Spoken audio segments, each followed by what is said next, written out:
Hey guys, Mike here, the Detroit Borg with an unboxing and first look at the new 13-inch MacBook Pro with Retina Display. Now this joins the 15-inch version at the top end of Apple's MacBook lineup.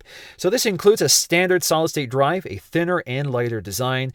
It also eliminates the optical drive, and they've added the Retina Display, which gives us 4 times the pixel density of the existing MacBook Pro. Now the base configuration starts off at $1699 and gets you a dual-core Core i5 2.5 GHz Ivy Bridge processor, a 128 gig SSD, 8 gigs of DDR3L RAM running at 1600 MHz.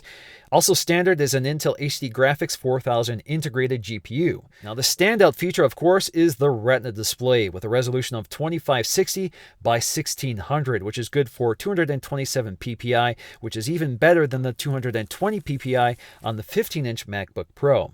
Now, cracking into the box, we get a very familiar experience here. So if we pop the lid, it reveals the MacBook Pro wrapped in a plastic envelope with a handy-dandy tab to help you lift it out of the box. And underneath that are the accessories, which includes our literature, Apple stickers, and an Apple-branded microfiber cleaning cloth for cleaning that glossy display. And we also get an extension cable for the power adapter. Now, the power adapter itself is also familiar territory here, which features the thinner MagSafe 2 connector. We also have the folding and removable wall plug, which allows you to connect the extension cable or fit international wall adapters if you need it. And when you're traveling, you can also wrap up the cable using the built-in wire management. Now onto the MacBook Pro wrapped in its plastic envelope. Just pull the tab, slide it out, and you're good to go. We also have a thin piece of paper protecting the screen during shipping. Now the new MacBook Pro is 20% thinner and nearly a pound lighter than the old MacBook Pro, and it definitely makes an impression when you handle it for the first time. Now on the left side we'll find our MagSafe 2 power connector, 2 Thunderbolt ports, a USB 3.0 port, and a headphone jack, which also includes audio input and an optical audio output with a right adapter. Now to the side of that are dual microphones. Now on the 15-inch model, these are hidden in the speaker grills, but on the 13-inch model, they're positioned on the side. Now on the other side, we'll find our second USB 3.0 port, an HDMI connector, and an SD card slot. Now noticeably absent now is an Ethernet port, an IR sensor for a remote control, a battery status indicator, and an optical drive, which are still available on the older MacBook Pros. You can also pick up a Thunderbolt to Ethernet adapter or a USB optical drive if you still need those functions. I personally have no need for them, so I really don't miss them.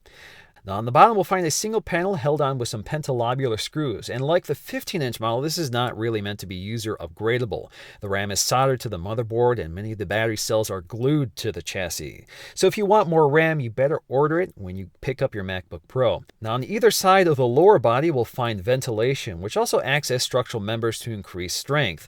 Now the hinge is also part of the ventilation system, so if we open the lid, we'll find channels cut into the aluminum unibody. These continue to operate even if the lid is closed. We also get a large glass trackpad with multi-touch, which appears to be the same size as the 15-inch model.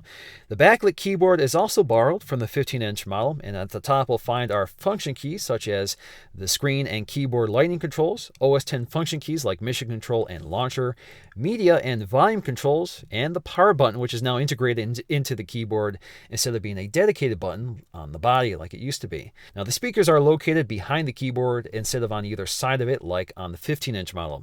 As for backlighting, the keyboard will respond to the ambient light sensor and will turn on and adjust the brightness automatically. You can also override this manually on the keyboard itself. Now, the display features an edge-to-edge glass panel, which is now significantly less reflective, although it doesn't completely eliminate glare. It's just a little more manageable. At the top center of the bezel is a FaceTime HD camera as well as an LED indicator and ambient light sensor. Now the bezel of the display is so small that they had to relocate the MacBook Pro's name to the back of the lower panel. This overall design change means the 13-inch MacBook Pro is now much more compact than the old model. The display itself is still as stunning on the 13-inch model as it is on the 15-inch model. Colors are much more accurate with deep contrast and excellent off-axis viewing. If we look closely at the icons on the screen, you can see just how clear and sharp the details are with no evidence of pixelation. This also means that text is much easier to read and you can see even more detail when editing and viewing photos.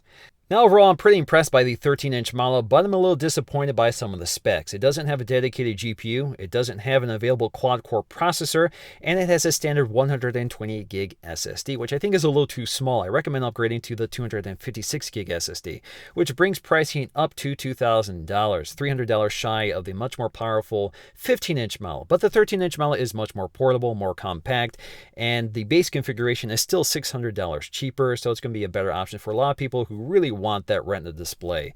So I'm going to have more on the 13-inch MacBook Pro. I'm going to compare this to the 15-inch model so we get an idea of how the specs perform under real-world conditions. So stay tuned for those videos, and until then, see you in the next video.